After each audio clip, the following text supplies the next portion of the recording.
आज के एपिसोड में सुप्रसिद्ध पीडियाट्रिशियन ग्वालियर से, मध्य प्रदेश से, मेरे प्रदेश से आमंत्रित हैं डॉक्टर अशोक जी बंगा। पीडियाट्रिशियन है, काफ़ी फेमस है। 16 मिलियन व्यूअर्स हैं इनके क्वेरा के ऊपर। 6 बुक दोनों पति पत्नी ने पब्लिश कर दिए हैं, जो कि उपलब्ध हैं पेरेंटिंग के लिए और दूसरे अन्य विषयों के लिए। He was National Treasurer of Adolescent Health Academy of IIP, was the National Treasurer and Coordinator of IIP National Publication House books की. At present, he is Vice President of IMA Gwalior. He is was President of IIP Gwalior for 2 terms. आज का आपका विषय है कि cooker मुत्तेसरी के बड़े बड़े हॉस्पिटल फैलते जा रहे हैं पूरे देश में, कि जो कि more of A it is not व्यवहारिक नर्सिंग होम नहीं है, बल्कि व्यावसायिक नर्सिंग होम। तो ऐसे में व्यवहारिक जो डॉक्टर हैं, वो जो अपने नर्सिंग होम चला रहे हैं, वो कैसे अपने आप को सरवाइव करेंगे, इस पे आज आपका व्याख्यान है। और ये काफ़ी प्रसिद्ध हैं बोलने में, और very outspoken person, and really कि I am lucky to have him today on this platform. Doctor Ashok ji, please आप अपनी बात कहें, और व्यूअर्स को आनंद आएगा ऐसा मैं सोचता हूँ, और उनके जो मन में शंकाएं हैं, कुशंका हैं, वो थोड़ी निकल जाएंगी। धन्यवाद। Thank you, sir. Thanks for inviting me. So this question is recently being debated on various platforms, uh, that whether small nursing homes will survive in the future. It's a very important question, very timely. But I'm an optimist, and after considering all the points in favor and against the small nursing homes, I feel that small nursing homes will continue to survive, rather, this will flourish. Although there are many points against them, many conditions against them. Biggest reason people say that small nursing home will not survive is that this is not that profitable as it used to be. It's true, it may not be that profitable, not because the earning has reduced. Point is that the expenses have enormously increased. For starting a nursing home, you need some land or a rental property that has become very costly. You need staff, you have to pay their salaries, it has become costly. You have to follow various rules and regulations, and maintaining the things according to those rules has become costly. Obtaining licenses, the pollution permission. So all those things have become very costly, and that is eroding into the margins of a small nursing home. Security is another bigger issue that eats up into the profits, and then the need of upgradation. That every small nursing home or a bigger hospital, every hospital needs upgradation, and everything costs too much. Regarding regulations, a big thing against these small nursing homes is that all the rules, all the regulations, Clinical Establishment Act, and all the things are equal for all the hospitals. Even if it is a 200-bedded hospital or 1,000-bedded hospital or a 20-bedded hospital, the rules are almost the same for all. So cost becomes very high for a small hospital of this thing. But this is the thing, this is the sector where government must consider small nursing homes and their doctors, because they cater to the lower income category of the population. They cannot compete with bigger hospital in this field. Making regulation is necessary. Stringent regulations are necessary to run any enterprise and to control their quality. But make it practicable for the smaller people. Need of security, yes, is a very important issue these days. आए दिन अस्पतालों में लड़ाई दंगे होते रहते हैं। लोगों हम्म। का नाराज होना स्वाभाविक है, जहां उनसे पैसे लिए जाते हैं, पर कहीं कहीं वो जरूरत से ज्यादा नाराजगी उनकी तोड़ फोड़ और नुकसान करने पे आ जाती है। वो उसके लिए आदमी को अपना बचाव तो करना पड़ेगा। लेकिन जैसे सारे छोटे छोटे देश अपनी अलग अलग सेना नहीं बनाते, वो मिलके एक सेना रखते हैं या किसी बड़े देश के ऊपर डिपेंड करते हैं कि उनकी सिक्योरिटी हो।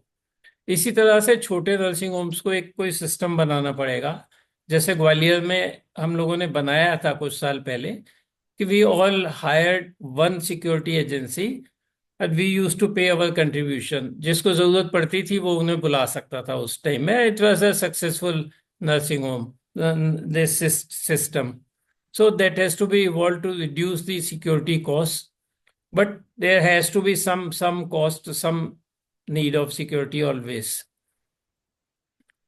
Manpower management is again a issue for all the hospitals, छोटे हों बड़े हों। हायरिंग गुड टैलेंट एक बड़ा इशू है। हमें ढूंढते रहना पड़ता है एक अच्छे लोगों को अपने स्टाफ के लिए, अपने साथ के डॉक्टर्स की टीम के लिए। Then their retention in the hospital, कि उनकी सारी ज़रूरतें पूरी करना ताकि हमारे साथ बने रहें। उनका अपग्रेडेशन करना, उनको ट्रेन करना, और फिर उनमें से एट्रिशन जो होता है उनके रिप्लेसमेंट ढूंढना, वो सारी चीज़ें करना। It becomes a little bit difficult for a small nursing home because only owner has to take up all the responsibilities. बड़े हॉस्पिटल में तो एक पूरा एचआर डिपार्टमेंट होता है इसके लिए। तो कंपटीशन इस चीज में आता है, लेकिन दिस इज डूएबल। ऐसा नहीं है कि नहीं हो सकता, लोग करते आए हैं। अपग्रेडेशन बिल्डिंग का भी करना होता है, अपग्रेडेशन मशीनरी का भी करना होता है, अपग्रेडेशन अपने स्टाफ का भी करना होता है, अपना खुद का भी करना होता है। हर चीज में कॉस्ट इन्वॉल्व होती है, टाइम भी होता है और कॉस्ट भी होती है, वो करना पड़ता है। एक बड़ा बड़ा सबसे बड़ा कहना चाहिए एक इशू है कि इनफ्लो ऑफ पेशेंट्स बना रहे। कस्टमर लगातार आते रहेंगे तो कोई भी इंडस्ट्री है कोई चलती रहेगी। कस्टमर्स नहीं होंगे तो इंडस्ट्री सरवाइव नहीं करेगी। ये इशू छोटे नर्सिंग होम के लिए भी है, ये कॉरपोरेट के लिए भी है। हाँ, गवर्नमेंट हॉस्पिटल के लिए कोई इशू नहीं है, वो बिल्कुल बॉदर नहीं करते कि उनके पास लोग आए। लोग अपने आप मरते गिरते आते ही हैं। तो इस चीज के ऊपर कॉम्पीट करना पड़ता है, चाहे लोग उसके लिए एडवर्टीजमेंट दें, चाहे अपना पीआरओ भेजें, या माउथ टू माउथ पब्लिसिटी होती है। Advantage mouth to mouth publicity का मुझे लगता है कि एक छोटे हॉस्पिटल के साथ ज्यादा है बजाय के बड़े हॉस्पिटल के। कॉरपोरेट्स को, अब मैं आपको एक उदाहरण से बताऊं कि सरकारी हॉस्पिटल तो एक मतवाला हाथी है। उसके खाने की चिंता उसे नहीं करनी, उसके खाने की चिंता सरकार करती है। तो उसके चारे के लिए चाहे सरकार जनता के ऊपर टैक्स लगाए, चाहे वर्ल्ड बैंक से लोन लेके आए, उनका गुजारा चलता रहता है। वो इस फाइनेंसेस की चिंता नहीं करनी पड़ती। हमको तो हमारा खुद ही कॉर्पोरेट करना पड़ता है। हॉस्पिटल कॉर्पोरेट हॉस्पिटल एक सफेद हाथी है, जो जिसे बहुत सारा चारा चाहिए और लगातार चाहिए, रोज चाहिए। उसके लिए उन्हें जो करना पड़े वो करते हैं। ये सारे मेथड जो मैंने बताया वो, उसके अलावा चाहे उन्हें अपने अपने स्पेशलिस्ट और सुपर स्पेशलिस्ट को शहर शहर कस्बे कस्बे में भेजना पड़ता है। वहां जाके वो मीटिंग्स करते हैं। वो जिस मीटिंग में ईटिंग होती है और बाकी सारी बातें, so that is all in the name of science but that really is commerce. तो they are meeting and collecting eating. It is a matter of meeting and eating. yes they are collecting, in fact they are collecting the fodder for their white elephant। Yes. और छोटा छोटा nursing home तो एक बकरी की तरह है, थोड़े से घास पत्ती खा के उसका गुजारा चल जाता हो है। जाता है। तो इस चीज में तो मैं देखूं तो छोटा नर्सिंग होम का सर्वाइवल उनसे आसान है। अब एक सवाल आता है कंपटीशन का। लोग बार बार ये बात करते हैं हर बार की कंपटीशन बहुत है, कंपटीशन बहुत है, कैसे करें। एक तरफ गवर्नमेंट हॉस्पिटल है जिसमें सारी चीजें फ्री मिलती हैं, कितनी सारी योजनाएं होती हैं, मरीज को हर कुछ फ्री मिलता है, तो वो प्राइवेट में क्यों जाए। लेकिन फिर भी आप देखोगे कि वो सब होने के बाद भी हॉस्पिटल के सामने ही प्राइवेट हॉस्पिटल होते हैं, और लोग गवर्नमेंट हॉस्पिटल में ना जाके या वहां से लौट के फिर प्राइवेट हॉस्पिटल्स में जाते हैं। तो कुछ तो बात होगी। कॉर्पोरेट हॉस्पिटल्स हैं, उनके पास कुछ ऐसी एक्सक्लूसिव चीजें होती हैं जिसके लिए आदमी को वहां जाना होता है, जाना पड़ता है कई बार। ऐसी सुपर स्पेशलाइज सर्विसेज, ऐसे इक्विपमेंट, ऐसे ऐसे स्किल्ड डॉक्टर्स होते हैं जिसके लिए आदमी वहां जाता है, चाहे उसको ज्यादा पैसे देने पड़े। तो कंपटीशन निश्चित रूप से है।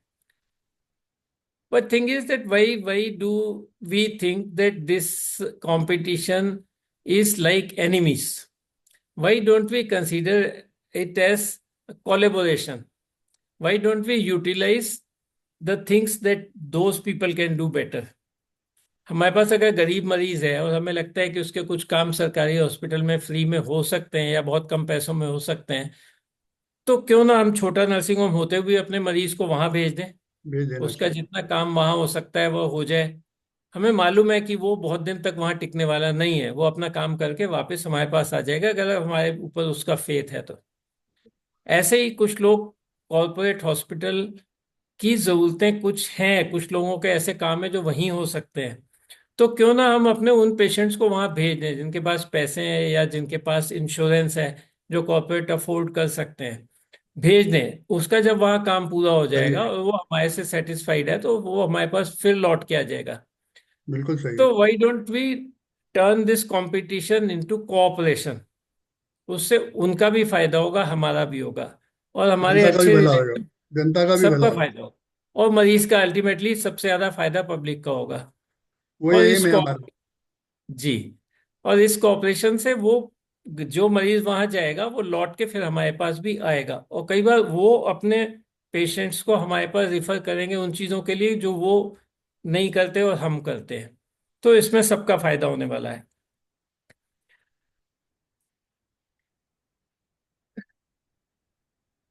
अब इसमें क्या होता है कि हमें लगता है कई चीजें ऐसी हैं जो नर्सिंग होम, छोटे नर्सिंग होम के फेवर में है, पर कहीं कहीं जो मार खा जाते हैं उसके पीछे, जो अगर आदमी छोटा नर्सिंग होम स्टैब्लिश कर रहा है तो उसको क्या पॉइंट्स कंसीडर करने चाहिए।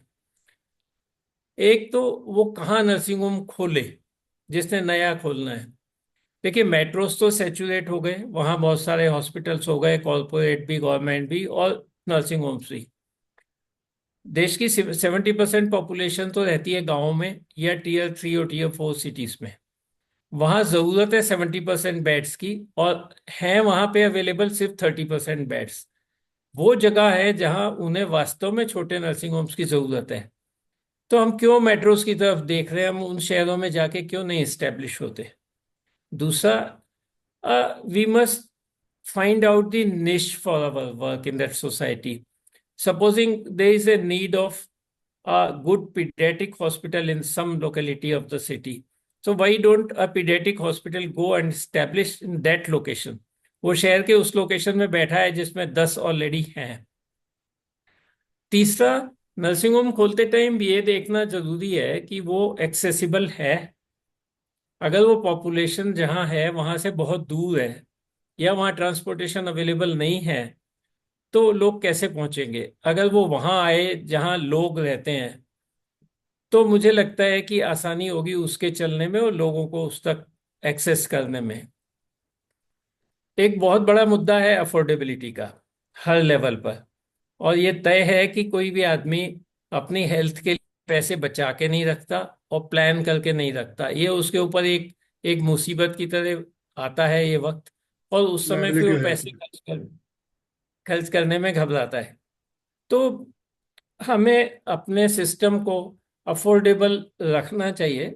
ये सच है कि नर्सिंग होम बनाने के लिए एक बेसिक सर्विसेज देना तो जरूरी होगा। एक नीट क्लीन बिल्डिंग हो जिसमें अच्छे टॉयलेट्स हो, ड्रिंकिंग वाटर फैसिलिटी हो, बैठने की व्यवस्था हो, कूलर पंखे एसी हो, एक छोटी एम्बुलेंस हो, एक एक छोटा सा मेडिकल स्टोर हो, पैथोलॉजी हो, एक्सरे हो, इतना सब कुछ हो तो अच्छा होगा। लेकिन ये कौन सा जरूरी है कि हर नर्सिंग होम में एक सीटी स्कैन और एमआरआई भी लगाओ या पैट स्कैन लगाओ, बड़ी बड़ी चीजें करो। तो इतना बड़ा ना कर लो कि वो उसके पैसे चुकाने के लिए फिर हमें मरीजों का गला काटना पड़े। तो अगर ये अफोर्डेबिलिटी का ध्यान रखेंगे तो मुझे नहीं लगता कि छोटा नर्सिंग होम है वो नहीं चलेगा।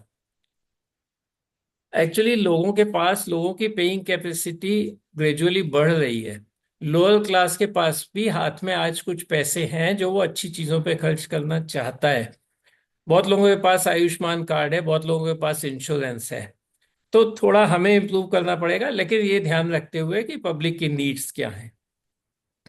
और फाइनली नर्सिंग होम खोल लिया, नर्सिंग होम चल रहा है, और फिर भी कई बातों का ध्यान रखना जरूरी है। पहली चीज, always remember that in your nursing home you are the central pillar. You have to keep grooming yourself. You keep yourself healthy, fit, physically and mentally always, because you are the central pillar. Keep upgrading yourself, your building, your staff. Keep grooming everyone so that you can be best in the market. दूसरा, आपकी success सिर्फ आपकी success नहीं है, ये आपकी team की success है। आपके हर मेंबर का कंट्रीब्यूशन है इसमें। इस चीज को कभी नहीं भूलना है। आपको अपने सारे स्टाफ की, डॉक्टर्स हो, नर्सेस हो या लोअर स्टाफ हो, सबकी केयर करना है, because all of them are your brand ambassador. उनमें से किसी एक का भी गलत काम आपको एडवर्स पब्लिसिटी देता है। अच्छे लोगों को हायर करना है, रिटेन करना है, और गलत आदमी कोई सिस्टम में आ जाए तो उसे जल्दी से जल्दी मुक्ति पाना है। तीसरा, आप कितने भी बड़े डॉक्टर बन जाओ, कितने भी सक्सेसफुल बन जाओ, लेकिन अपने पैर जमीन पर रखो।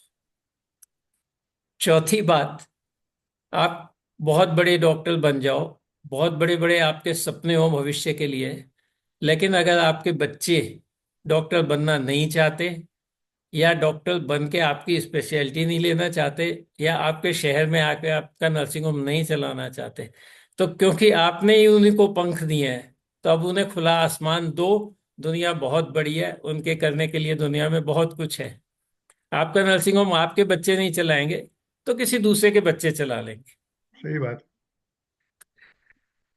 फाइनली, गांधी जी ने बहुत पहले ये बात कही थी कंपटीशन के लिए। When a new enterprise starts, there is competition of quantity. जब थोड़े लोग होंगे तो सब चल जाएंगे, but when competition increases in numbers, then begins the competition of quality. That is the second level.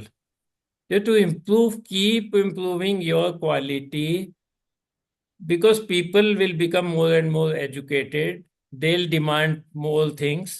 वो बातें समझने लगेंगे, और उनके हिसाब से रूल्स रेगुलेशंस भी चेंज होंगे, तो आपको क्वालिटी इंप्रूव करना है। तो then there will be competition of quality. तो जो अच्छी क्वालिटी के होंगे वो आगे आएंगे। Finally, when all become equal in quality, then begins the final stage of competition, and that is the competition of service, of quality of service, of your relations, of your personalized services. This is the final stage of competition. And those who excel in this thing will always survive. जो पीछे रह जाएंगे वो भी चलेंगे, लेकिन बहुत पीछे चलेंगे। जहां इंसान है वहां जरूरतें होंगी, जहां इंसान रहेंगे वहां बीमारियां कभी ना कभी होंगी। बीमारियां होंगी तो डॉक्टर चाहिए होंगे, और कुछ बीमारों को इंडोर फैसिलिटी भी चाहिए होगी, तो नर्सिंग होम भी चाहिए होंगे। मेरा ये सोचना है सारी चीजें देख के कि फ्यूचर में छोटे नर्सिंग होम डेफिनेटली चलेंगे, खूब अच्छे से चलेंगे और इम्प्रूव करेंगे। कॉरपोरेट्स भी चलेंगे और गवर्नमेंट हॉस्पिटल भी चलेंगे। सिस्टम पूरा चलेगा, सबको इम्प्रूव करना होगा, कंपटीशन कम ज्यादा होता रहेगा और क्वालिटी इंप्रूव होती रहेगी। तो सवाल इस बात को हम ना सोचें कि छोटे नर्सिंग होम नहीं चलेंगे, they will definitely survive. Thank you sir, this was my thought. इसके साथ में धर्मादा हॉस्पिटल जो समाज के लोग चला रहे हैं वो भी चलेंगे। जी मैं इसमें जरूर, ऐड करना बिल्कुल चाहूंगा कि वो भी बिल्कुल। चलेंगे और चल भी रहे हैं। और बहुत हाँ, अच्छी, कई धर्मादा अस्पताल बहुत अच्छी सेवाएं हमारे देश में दे रहे हैं। हाँ, हाँ, हाँ, इस पूरे, आपने जो जिस हिसाब से विश्लेषण करा है उसका बहुत बहुत धन्यवाद बंगा जी। और बहुत अच्छे से आपने उसको स्टडी करके बोला है, और मेरे ख्याल से कोई पॉइंट ऐसा नहीं बचा है कि जो छूटा हो। पर फिर भी कुछ मेरे मन में भी कुछ घूम रहा है, वो बोलना चाहूंगा। जी, जी। मेडिकल फील्ड को मैं तीन भागों में डिवाइड करता हूँ। जब मेडिकल फील्ड चालू हुआ था, उसको दिया गया है मेडिकल एरा वन।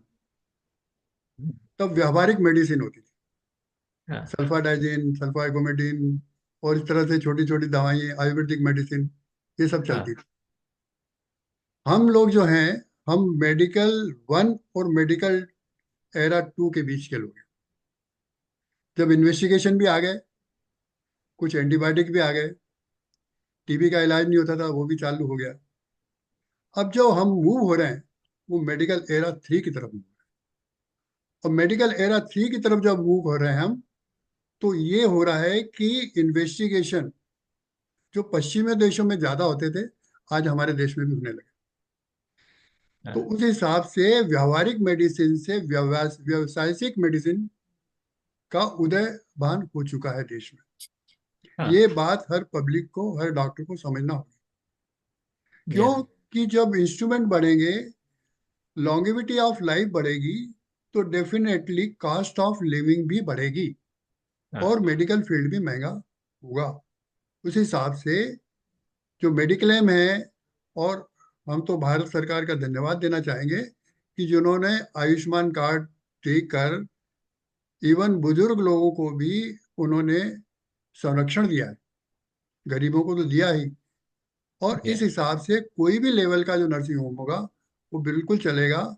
और छोटे नर्सिंग होम में हम एक बात और कर सकते हैं कि जो रिटायर्ड प्रैक्टिशनर हैं, हाँ, सीनियर प्रैक्टिशनर हैं, उनकी सेवाएं भी प्राप्त करके मरीजों को हम काउंसलिंग सेशन दे सकते हैं, जिससे कि अगर उनको किसी बात की तकलीफ हो रही है, हाँ, फाइनेंशियली हो रही है, या पेशेंट जल्दी ठीक नहीं हो रहा है, या और कोई प्रॉब्लम है, तो वो उनको कंसोल करके नर्सिंग होम हाँ, के इन्वायरमेंट को बहुत अच्छा इम्प्रूवमेंट कर सकते हैं। और हम हाँ, हमारे कलीग्स की सेवाएं भी कर सकते हैं। अगर उनके हाथ में कुछ पैसा आता है, तो हाँ, डेफिनेटली वो अपनी सेवाएं भी देंगे। नर्सिंग होम का, हॉस्पिटल का एनवायरनमेंट भी अच्छा रखेंगे, और हाँ, फिजिकली, इमोशनली और फाइनेंशियली दे विल बी हाँ, हेल्दी पॉपुलेशन, जो हाँ, कि हमको अपने पुराने ज्ञान से हमको समझाएगी। जो यंग यंग डॉक्टर्स जो नर्सिंग होम डाल रहे हैं, उनको हाँ, समझाएगी कि भैया किस तरह से हम मरीजों की सेवा भी कर सकते हैं और अपना घर भी चला सकते हैं। हाँ, धन्यवाद। जी हाँ, बहुत बहुत बहुत अच्छे विचार है। जी, क्योंकि अब ये जो जमाना जिस तरफ घूम रहा है, हमको जी, उसके साथ में ही एक कदम बढ़ा के चलेंगे, हाँ, तो हाँ, ही तो ही हम देश की सेवा कर सकते हैं और हमारी हाँ, पॉपुलेशन की हाँ, सेवा कर सकते हाँ, हैं। ऐसा मेरा सोचना या, है। आपके आने बिल्कुल। का बहुत बहुत धन्यवाद। आपने कोई बात। अपने बिजी शेड्यूल में से वक्त निकाला इस शो के लिए। और मुझे उम्मीद है कि जो हमारे 27,000 व्यूअर हैं अडोलसेंट इंडिया में, जो टॉक शो को देखते हैं, और जी, वो इससे ज्ञान प्राप्त करेंगे। और अगर उनको कोई क्वेरी हो, तो डॉक्टर बंगा जी को फोन करके या ईमेल करके और उनसे और भी डिस्कस कर सकते हैं। ऐसा मेरा मानना है। Thank you very much. और उम्मीद थैंक है यू कि सर। आप अगली बार किसी और टॉपिक पे हमें, हमारे व्यूअर्स को ज्ञान देंगे। धन्यवाद। Thank you sir. Thank you.